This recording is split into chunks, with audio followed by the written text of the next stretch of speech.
السلام علیکم ورحمۃ اللہ وبرکاتہ۔ الحمد للہ رب العالمین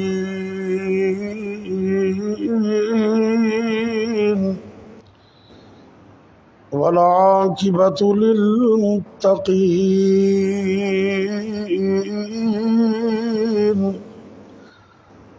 والصلاة والسلام على أشرف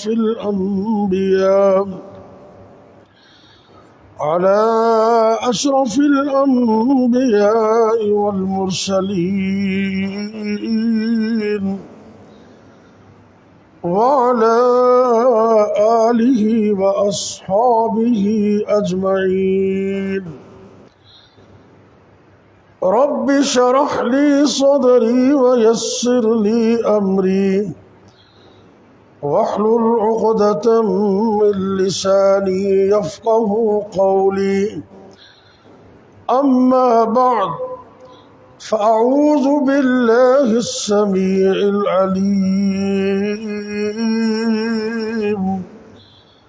من الشيطان الرجيم۔ بسم اللہ الرحمن الرحیم۔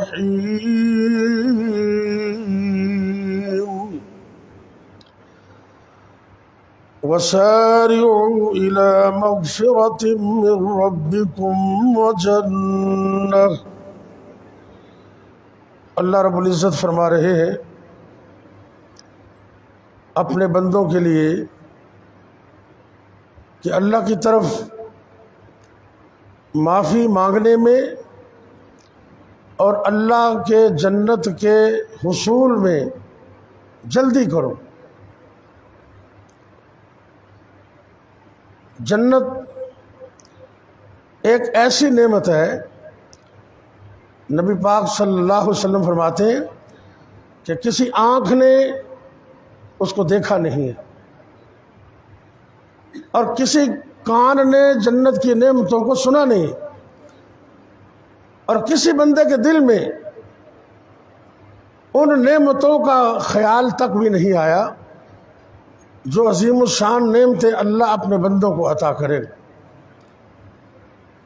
نبی کریم صلی اللہ علیہ وسلم نے فرمایا کہ جنت میں ایک محل ہے اور اتنا زبردست ہے، باہر سے دیکھیں تو اندر کا حصہ نظر آتا ہے اور اندر کھڑے ہو جائیں تو باہر کا سب کچھ نظر آتا ہے، بڑا عظیم الشان ماں۔ تو نبی پاک کے صحابہ میں حسرت پیدا ہوئی، عرض کرتے ہیں کہ آقا یہ جنت، یہ محل کس کو ملے گا؟ میرے اور آپ کے پیر و مرشد جناب محمد صلی اللہ علیہ وسلم نے فرمایا ہی لمن اطاب الکلام وادام الصیام۔ یہ وہ عظیم الشان محل اللہ میری امت میں سے ان بندوں کو عطا کرے گا جن کی زبان بڑی میٹھی ہے، اطاب الکلام، بڑی میٹھی گفتگو کرتے ہیں، میٹھی زبان ہے، اخلاق عالیہ، اور بھی آگے چیزیں ہیں، پہلی چیز یہ ہے اطاب الکلام، اچھا اخلاق، نرم گفتگو۔ نبی کریم صلی اللہ علیہ وسلم نے فرمایا قیامت کے دن جتنے بھی اعمال ہوں گے ان میں سب سے زیادہ وزن اخلاق حسنہ کا ہوگا۔ کئی بندے عبادت میں بڑا آگے ہوتے ہیں لیکن زبان کے اتنے کرخت اور اتنے سخت ہوتے ہیں، ایک آدھا جملہ بولتے ہیں تو عبادت کا سارا پانی پھر جاتا ہے۔ اپنی زبان کو کنٹرول میں رکھو، جس طرح اس زبان سے جھوٹ نہیں بولنا، غیبت نہیں کرنی، اسی طرح اس زبان سے ترسی اور فحش گوئی ان سے بھی بچنا ہے۔ نبی پاک صلی اللہ علیہ وسلم کی یہی تو خوبی تھی۔ اللہ رب العزت قرآن میں فرماتے فَبِمَا رَحْمَةٍ مِّنَ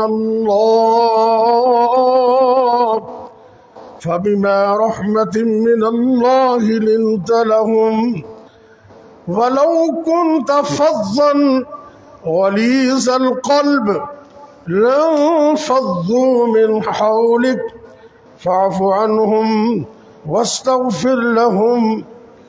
اے میرے محبوب پیغمبر جناب محمد صلی اللہ علیہ وسلم، یہ اللہ کی آپ پر رحمت ہے کہ اللہ نے آپ کو نرم اور میٹھی زبان عطا کی ہے۔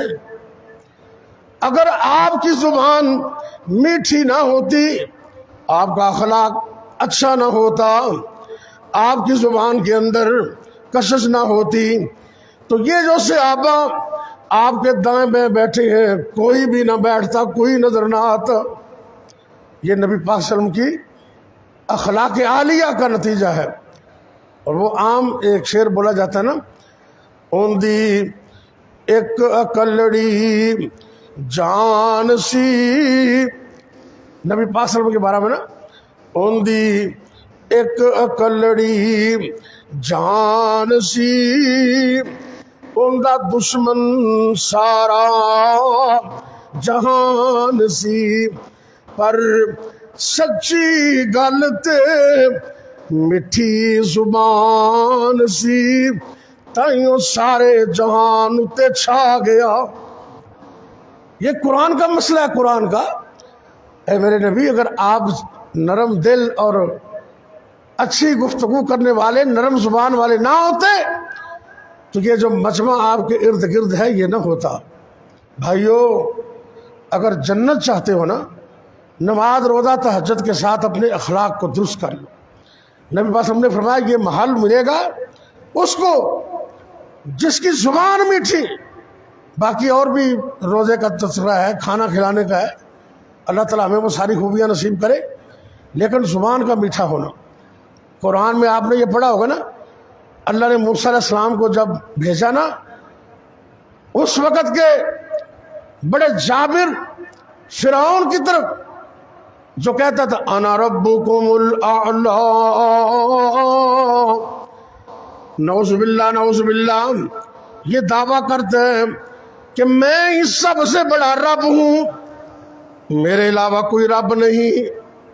اتنا بڑا دعویٰ کرنے والا اللہ رب العزت نے فرمایا اے موسیٰ علیہ السلام، خیال کرنا فرعون کی طرف جا رہے ہو، اپنی زبان کو میٹھا رکھنا، نرم زبان سے گفتگو کرنا۔ آپ قرآن پڑھتے ہوں گے، یہ تو دیکھیے یہ میرے ہاتھ میں قرآن پاک ہے، آپ گھر جا کے اس کو کھولیے، جہاں اس کا نصف ہے نا قرآن پاک کا، جہاں آدھا ادھر ہو گیا آدھا ادھر ہو گیا، 15واں پارہ نکالیں اور سورہ الکہف جو جمعے والے دن ہم تلاوت کرتے ہیں اس کو نکالیں۔ سورہ الکہف کے اگلے صفحے پر قرآن پاک کا نصف ہوتا ہے الفاظ کا، تو وہاں کچھ لفظ ہائی لائٹ کیے ہوئے ہیں، وَلْيَتَلَطَّفْ، کیا لفظ ہے؟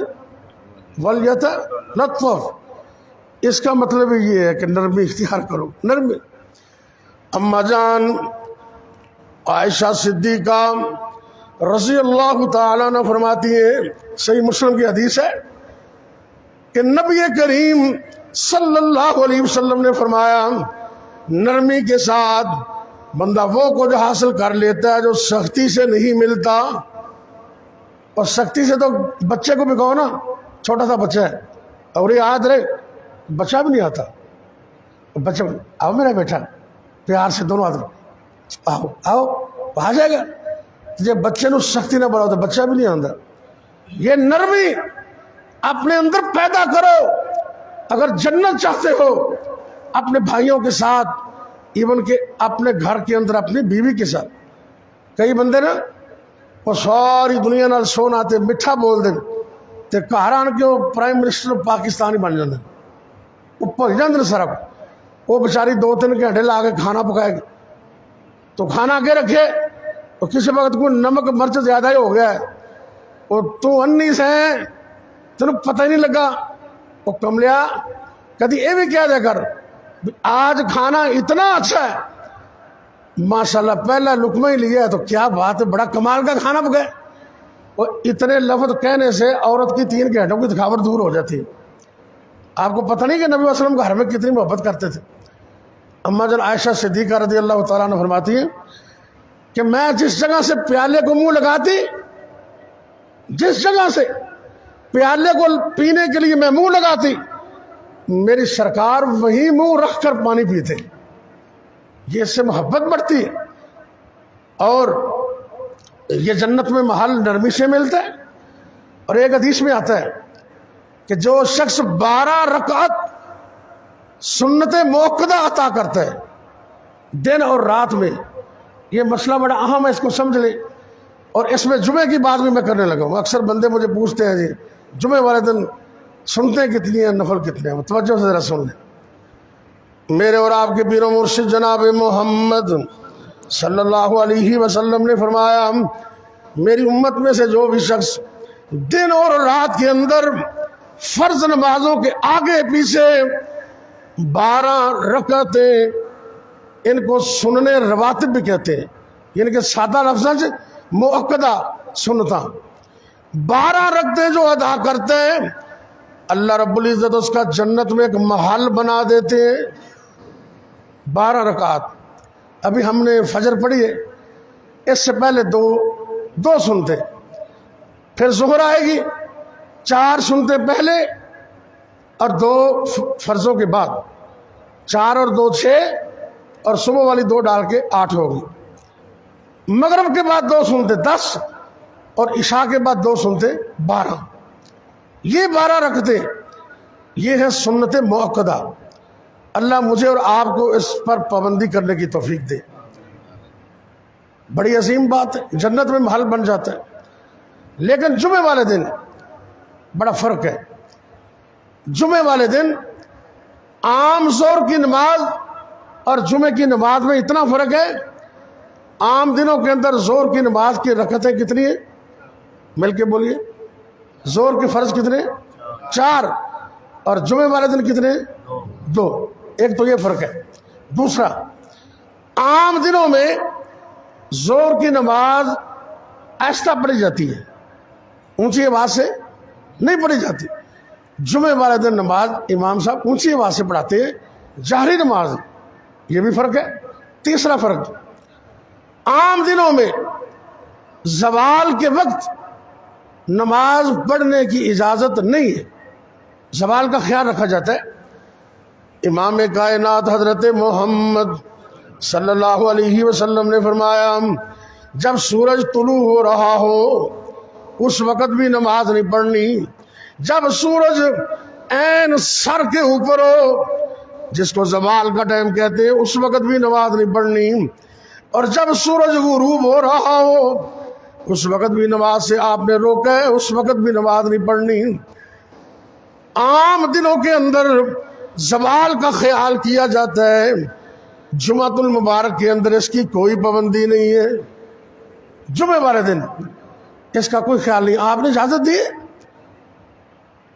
کوئی اس کا خیال کرنے کی ضرورت نہیں. پڑھے نفل جتنے پڑھنے. اور مکہ المکرمہ میں بیت اللہ میں پوری زندگی میں کوئی مسئلہ نہیں ہے. بیت اللہ شریف میں پورا سال زوال کی کوئی پابندی نہیں ہے اور جمعے والے دن بھی کوئی نہیں ہے، عام رات میں کرنی ہے. یہ 3 فرق میں نے بیان کیے ظہر کی نماز کے اور جمعے کی نماز کے. اب سنیے ذرا. جمعے والے دن جمعے کے فرضوں سے پہلے مؤکدہ سنتیں کوئی نہیں ہے، نہ 2 نہ 4 نفل ہیں. اور وہ 2 4 نہیں، وہ آپ 12 تک بھی پڑھ سکتے ہیں، اس سے زیادہ بھی پڑھ سکتے ہیں. اگر آپ کو اللہ نے توفیق دی، آپ مسجد میں آ گئے جمعہ شروع ہونے سے پہلے 2 رکعت نفل، پھر 2 اور پڑھے، پھر 2 اور پڑھے، جتنا وقت ہے پڑھتے رہے. یہ سنتیں مؤکدہ نہیں ہے، یہ نفل ہے، جتنے جاؤ پڑھ لو. لیکن جب امام منبر پہ بیٹھ جائے، جمعہ شروع ہو جائے، پھر جو بندہ آئے گا اس کے لیے 2 رکعتیں مسجد کی پڑھنی ضروری ہے، جس کو تحیۃ المسجد کہتے ہیں۔ میرے اور آپ کے پیر و مرشد جناب محمد صلی اللہ علیہ وسلم نے فرمایا کسی مسلمان کے لیے جائز نہیں ہے کہ وہ جب بھی مسجد میں آئے 2 رکعت پڑھنے کے بغیر بیٹھے، اس کے لیے جائز نہیں ہے۔ یعنی کہ جب مسجد میں آئے تو یہ مسجد کی آنر ہے، یہ مسجد کا اعزاز ہے، یہ مسجد کا احترام ہے۔ ان سنتوں کا نام ہی تحیۃ المسجد ہے۔ یہ 2 رکعتیں جمعے کے دوران بھی پڑھنی ضروری ہے۔ نبی صلی اللہ علیہ وسلم نے ایک بندہ آیا ویسے بیٹھ گیا، تو صحابہ کا بھی یہی عمل تھا، آپ نے کہا بھی تو ویسے بیٹھ گئے 2 رکعتیں پڑھ پھر بیٹھ۔ بات سمجھا گئی؟ اب آگے جمعے کے فرضوں کے بعد وہ سنتیں کتنی ہیں؟ وہ ہے 4۔ ایک حدیث میں آتا ہے 2 اور ایک میں جا کے بیٹھے، جا کے مسئلہ اہم ہے ذرا۔ ایک حدیث میں کتنی رکھتے ہیں؟ سارے بولے نا۔ اور ایک میں 4 ہے۔ کم از کم 2 رکھتے ضروری ہے، لیکن 4 پڑھے تو بہتر ہے۔ اور اس کی تطبیق علماء نے یہ دی ہے کہ اما جان عائشہ رضی اللہ تعالیٰ عنہ نے جو بیان کیا وہ 2 رکھتے ہیں، اور دوسرے صحابی نے جو بیان کیا وہ 4 رکھتے ہیں۔ تو تطبیق یہ اگر مسجد میں ادا کرے تو 4 پڑھ لے، گھر جا کے پڑھے تو 2 پڑھ لے، یہ بھی ٹھیک ہے۔ اگر کوئی مسجد کے اندر بھی 2 پڑھ لیتا تو گزارا ہو جائے گا، لیکن 4 سنتے زیادہ بہتر ہے۔ تو جمعے والے دن 2 فرض اور بعد میں 4 سنتے۔ یہ میں سنت موقدہ کی بات کر رہا ہوں۔ نفل آپ جمعے سے پہلے جتنے مرضی پڑھے، جمعے کے دوران 2 رکعتیں مسجد کی پڑھنی ہے اور پھر بیٹھ رہے ہیں۔ یہ مسئلہ سمجھ آ گیا نا سب کو؟ اللہ ہمیں عمل کی توفیق دے۔ لیکن عام حالات کے اندر صبح سے لے کے شام تک نبی کریم صلی اللہ علیہ وسلم نے فرمایا 12 رکعتیں سنت موقدہ پڑھنے والا اللہ اس کا جنت میں محل بنا دیتے ہیں۔ لو جی ایک اور آخری بات سنیں، جنت میں محل بنانے کی، میری بات مکمل ہے۔ اللہ مجھے اور آپ کو جنت میں داخلہ نصیب کرے۔ اللہ کی قسم اٹھا کے کہتا ہوں، بخاری کی حدیث ہے، نبی پاک صلی اللہ علیہ وسلم نے فرمایا موضع صوت فی الجنہ،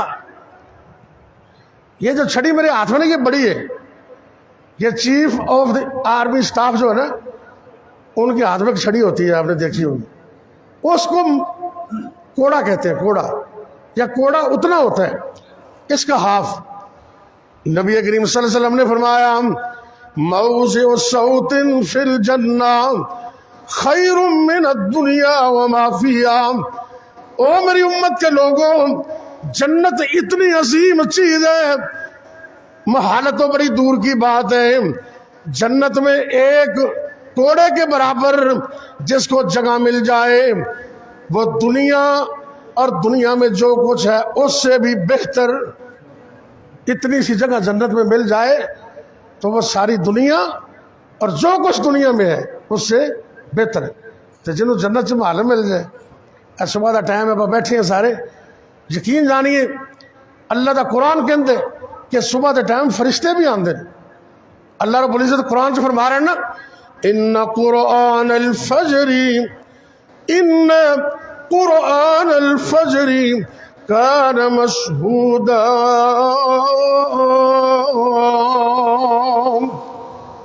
اللہ فرماتے ہیں فجر کے وقت اتنا عظیم وقت ہے کہ اس کے اندر فجر میں جب قرآن پڑھا جاتا ہے رب کے نورانی فرشتے بھی قرآن سننے کے لیے آتے ہیں۔ اللہ ہم دعا کرتے ہیں اللہ ہم سب کو جنت کا داخلہ عطا کر، جنت میں محل بنائے گی۔ آخری حدیث میرے اور آپ کے پیر و مرشد جناب محمد صلی اللہ علیہ وسلم نے فرمایا میری امت میں سے جو بھی شخص مرد ہو یا عورت سورہ قل ہو اللہ احد، قل ہو اللہ اعوذ باللہ بسم اللہ پڑھ کے پڑھے، آغاز کرے، پھر ہر دفعہ بسم اللہ پڑھے، 10 دفعہ پڑھنی ہے۔ کتنی مرتبہ؟ 10 مرتبہ۔ یہ حدیث میں گنتی آتی ہے 10 مرتبہ کی۔ 3 مرتبہ پڑھے تو پورے قرآن کا ثواب ہے۔ جنوں جادوؤں اور دشمنوں سے بچت ہے۔ لیکن جو بندہ 10 مرتبہ پڑھتا ہے نا کائنات کے امام فرماتے ہیں 10 مرتبہ سورہ قل هو اللہ پڑھنے والے کو اللہ جنت میں محل الاٹ کر دیتے ہیں۔ اللہ ہمیں پڑھنے کی توفیق دے۔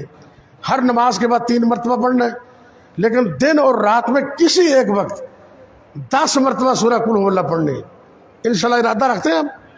اللہ مجھے اور آپ کو توفیق دے۔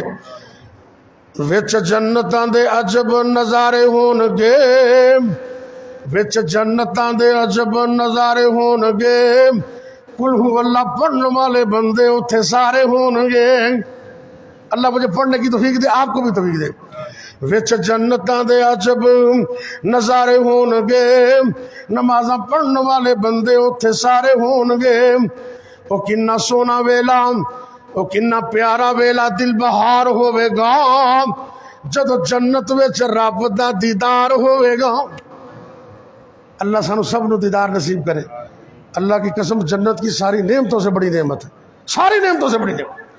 اللہ فرمائے کہ جنتی کو جنت مل گئی، اللہ مل گئی، نعمتیں اللہ مل گئی، یا اللہ سب کچھ مل گیا، تو اللہ کہیں کہ ذرا تیار ہو جاؤ۔ اللہ رب کائنات اپنے اور بندوں کے درمیان جو نور کے پردے ان کو ہٹا دے گا، اور جنتی جنت میں ڈائریکٹ چاند کی طرح، جس طرح ہم 14ویں رات کے چاند کو دیکھتے ہیں، اس طرح جنتی انشاءاللہ اللہ کا ڈائریکٹ دیدار کریں گے۔ او کڈا سونا ویلا دل بہار ہوئے گا، جدو جنت وچ رب دا دیدار ہوئے گا۔ اللہ مجھے اور آپ کو جنت نصیب کرے، اور فرض نمازوں کے ساتھ سنتیں پڑھنے کی توفیق بھی عطا کرے۔ آخر دعوانا الحمدللہ رب العالمین۔ یا رب لک الحمد کما ینبغی لجلال وجہک ولعظیم سلطانک، یا حی یا قیوم برحمتک نستغیث، یا اللہ یا رحمان یا رحیم یا کریم، یا حی یا قیوم برحمتک نستغیث۔ اللہم صلی علی محمد وعلی آل محمد وبارک وسلم علیہ۔ بسم اللہ الرحمن الرحیم۔ الف لام میم، اللہ لا الہ الا هو الحی القیوم، یا واحد یا ذا الجلال والاکرام۔ یا اللہ سڑا بیٹھنا قبول فرما لے، سننا سنانا قبول فرما لے۔ اے میرے اللہ، اسی بڑے گناہگار، بڑے سیاکار، لیکن اللہ تیری رحمت دے امیدوار۔ اللہ اپنی رحمت نے سن سب نو معاف فرما۔ یا اللہ سڑے حال تے رحم فرما۔ اے میرے اللہ سڑے ملک پاکستان دی خیر فرما، عالم دنیا عالم اسلام دی خیر فرما۔ یا اللہ دنیا دے مظلوماں دی مدد فرما۔ اے میرے اللہ پوری دنیا تے اسلام نو، اسلام والیاں نو فتح و نصرت عطا فرما۔ یا اللہ اسلام دے مد مقابل جتنیاں بھی قوتاں طاقتاں سازشاں، یا اللہ جتنیاں بھی یونٹی اتحاد نے، اللہ نو نیست و نابود کر دے، ناکام و نامراد کر دے، اسلام نو زندہ باد کر دے، اسلام والیاں نو فتح و نصرت عطا کر دے۔ اللہ جی میرے ملک پاکستان دی خیر فرما۔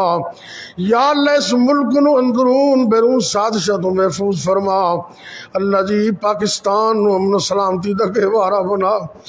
یا اللہ جتنے بھی دوست، اللہ جتنے بھی میرے بھائی دوست بچے دعا اندر بیٹیاں شریک نے، اللہ اسی سارے تیرے بندے ہاں۔ اللہ ساڑے چکے ہوئے ہتھاں نو قبول فرما لے، نیک دعاواں قبول و منظور فرما لے، سب دیاں پریشانیاں دور کر دے، سب دیاں مشکلاں آسان کر دے، رزق حلال عطا فرما دے، حرام تو بچن دی توفیق عطا فرما۔ اے میرے اللہ جنہ جوڑیاں کو اولاد نہیں، اللہ اپنی رحمت نال نیک سالے نرینہ اولاد عطا فرما دے۔ جنہ بہنا کل ویر نہیں، نیک ویر عطا فرما۔ جنہ بہنا دے ویر فوت ہو گئے، صبر جمیل عطا فرما، نعم البدل عطا فرما۔ یا اللہ جنہ کل بیٹھے بیٹھیاں دی نعمت موجود ہے، اکھاں دی ٹھنڈک بنا۔ ربنا هب لنا من ازواجنا وذرياتنا قرة اعین واجعلنا للمتقین اماما۔ یا اللہ سڑیاں اولاداں نو اکھاں دی ٹھنڈک بنا دے، قرآن دا پختہ حافظ بنا دے، باعمل عالم دین بنا دے، 5 وقت دا پکا سچا نمازی بنا دے، پرہیزگار بنا دے، نیک بنا دے یا اللہ، سڑے واسطے صدقہ جاریہ بنا دے۔ اے میرے اللہ جتنے بھی مسلمان فوت ہو گئے سب نو معاف فرما دے۔ اللہ جی سڑے والدین تے رحم فرما، یا اللہ انہوں جنت وچ اعلی مقام عطا فرما۔ اے میرے اللہ سانو جب تک دنیا دے اندر زندہ رکھنا، اپنے علاوہ کسی اور دا محتاج نہ کرنا، جب تک زندہ رکھنا اپنی توحید تے قائم رکھنا، جدوں بھی موت آئے اللہ خاتمہ بالخیر فرمانا، ساری زبان تے کلمہ جاری فرما دینا۔ اے میرے اللہ جتنے بھی مسلمان مرد عورتاں ہسپتالاں دے اندر یا گھراں دے اندر روحانی جسمانی طور تے بیمار نے، اللہ اپنی رحمت اور شفا کاملہ عطا فرما دے۔ اے میرے اللہ سانو تے پتہ نہیں بلکہ کئی چیزاں دا ڈاکٹراں نو بھی پتہ نہیں، اللہ تو علام الغیوب ہے، ساڈے جسم دے ایک ایک پرزے نو تو جاننے، اللہ سر دے بالاں تو لے کے پیراں دے ناخن تک ساڈے جسماں دے وچوں ایک ایک وائرس بیماری نو نکال دے، اللہ ایک ایک بیماری نو نکال دے، تا حیات تندرستیاں عطا فرما دے، فار عیب شفاواں عطا فرما دے۔ اللہ اس مسجد نو اور دنیا کائنات اندر جتنے بھی تیرے گھر نے اللہ نو قیامت تک آباد فرما۔ یا اللہ جے تیرے گھراں نال محبت پیار کردے نے، تیرے گھراں نو آباد کردے نے، اللہ تو انہاں دے گھراں نو آباد فرما۔ ربنا تقبل منا إنك أنت السميع العليم وتب علينا إنك أنت التواب الرحيم، وصلى الله على النبي وعلى آله وأصحابه أجمعين۔